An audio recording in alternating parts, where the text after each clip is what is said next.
¿Sabían que en la imaginación popular veneciana se decía que Tintoretto tenía un pincel de oro, uno de plata y otro de bronce según sus pinturas?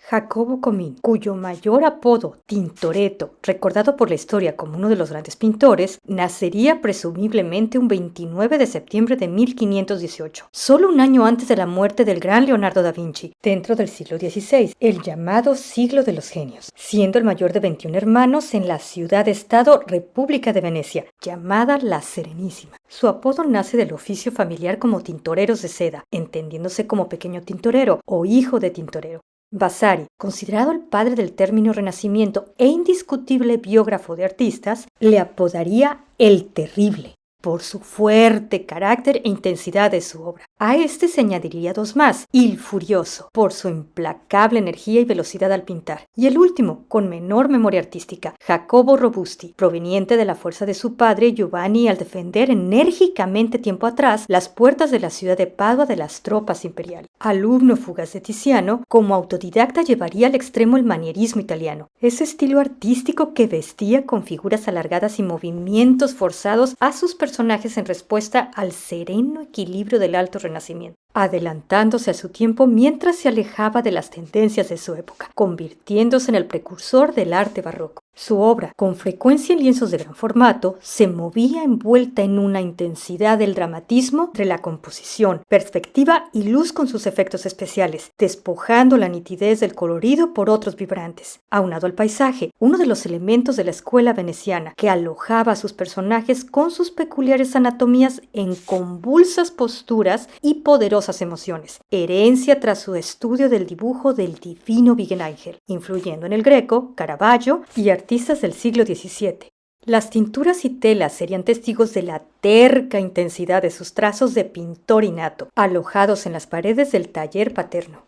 Este le llevaría alrededor de 1533 con el gran Tiziano, de quien hablé en otro capítulo, absorbiendo para sí la fuerza del color y las sombras en gran admiración hacia el maestro. Sin embargo, este con 56 años lo echaría en presagio quizás de su futura rivalidad.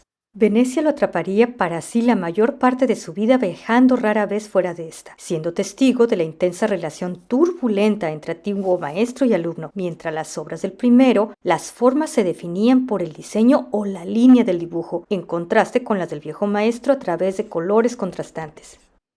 El intenso siglo XVI, que vería el continuo desarrollo del Renacimiento italiano, también llamado siglo de los descubrimientos, con el empoderamiento de la cultura y las artes en Europa, con genios como Leonardo y Miguel Ángel, marcaría además el inicio del siglo de oro español, donde las artes y la literatura florecerían con maestros como Miguel Ángel de Cervantes y Velázquez, bajo el reinado de los legendarios Habsburgo, con Carlos I de España, nieto de los reyes católicos, para quien Tiziano pintaría un icónico retrato, y Felipe II, conocido como el Prudente, gran mecenas de las artes, quien adquiriría obra de Tintoretto.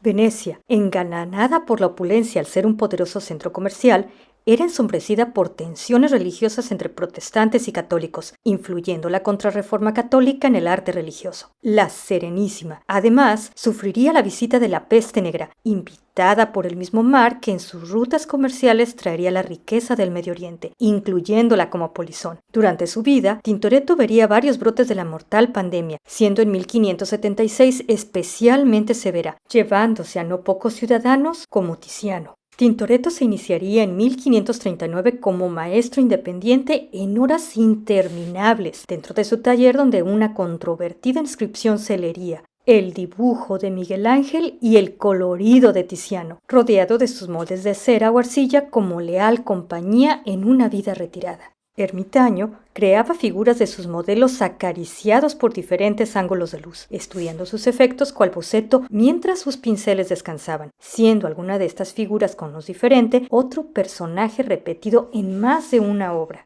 Cuando los moldes cansados protestaban, su curiosidad descendía a cuerpos diseccionados desnudos o cubiertos piadosamente con tela, para ser estudiados en la escuela de anatomía. Su horario mezclaba la luminosidad del día con la profundidad de la noche, cual expansión de la intensidad y contraste de su obra, mientras las puertas de su taller se negaban hasta a sus amigos íntimos, guardando celosamente sus técnicas. Sin embargo, colaboraría con un joven pintor y destacado grabador 4 años menor, Andrea Schiavione. Su talento sería cobijado en diferentes edificios icónicos cuando su increíble capacidad de trabajo legaría a la historia más de 300 obras. El pintor Sebastiano del Piomo lo mencionaría. Tintoretto podía pintar en 2 días tanto como él en 2 años. Esta rapidez fue duramente criticada por dejar inacabados algunas pinturas, convirtiéndose en una característica de su obra. Entre canales y pasajes, la imagen percibida era que poseía 3 pinceles, uno de oro, el segundo de plata y el tercero de hierro, calificando así la calidad de sus obras. La de oro para la genialidad de obras maestras, la de plata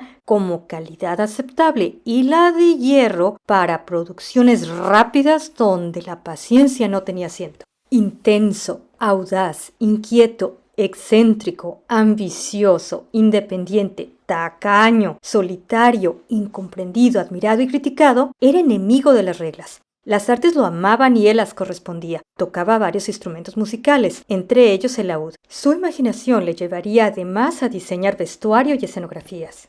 El llamado rebelde de Venecia solía cobrar precios muy bajos o trabajaba gratuitamente para ganar encargos, con la fama como prioridad, ganándose no pocos enemigos. Su pincel abarcaría temas religiosos, retratos y temas mitológicos envolviéndose entre 2 mundos como puente esbozando el arte barroco. Pintaría para la Escuela de la Trinidad alrededor de 1550 y 1552. Estas instituciones, bajo el nombre de escuelas, funcionaban como hospitales o fundaciones de caridad en la ciudad de los Canales. Sería más tarde, en el siglo XVIII, en 1703, dentro del Hospicio de la Piedad, donde el llamado Padre Rojo, Antonio Vivaldi, de quien hablé en otro capítulo, se desempeñaría como maestro de violín y director, autor de las famosas 4 estaciones, donde reconocidas huérfanas interpretarían sus composiciones. La Escuela de San Marcos, nacida en 1525, imponente pese a su luz débil, sería atenta alumna del maestro al decorar sus paredes y techos con una serie de cuadros de fuerza nunca antes vista. Entre 1548 y 1563 realizaría para ella lienzos de gran tamaño basado en la vida de San Marcos, patrono de Venecia, develando escorzos feroces que desgarrarían la imagen de la pintura veneciana conocida hasta entonces. Su innovadora, insólita San Marcos liberando al esclavo, con sus 416 por 544 centímetros, sería la obra maestra que lo consagraría, inaugurando una época de bonanza que despediría sin miramientos los años de escasez. Se encuentra actualmente en la Galería de la Academia de Venecia. El escorzo es una técnica de perspectiva representando figuras u objetos dando la sensación de profundidad y tridimensionalidad en su posición perpendicular, añadiendo realismo. En la Escuela de San Roque y su iglesia adyacente pintaría sobre la vida del santo, sin olvidar incluir un autorretrato. Su ingenio le advertiría cómo opacar a 4 pintores invitados a presentar bocetos para la pintura central San Roque recibido en el cielo, en el techo, adelantándose a ofrecer como regalo su pintura terminada y lista para instalar, consciente del reglamento de la fundación que prohibía rechazar regalo alguno, además de ofrecer más obras gratuitamente, colocándose victorioso sin miramientos hacia sus competidores. La escuela e iglesia conservarían 52 pinturas sin contar otras menos importantes.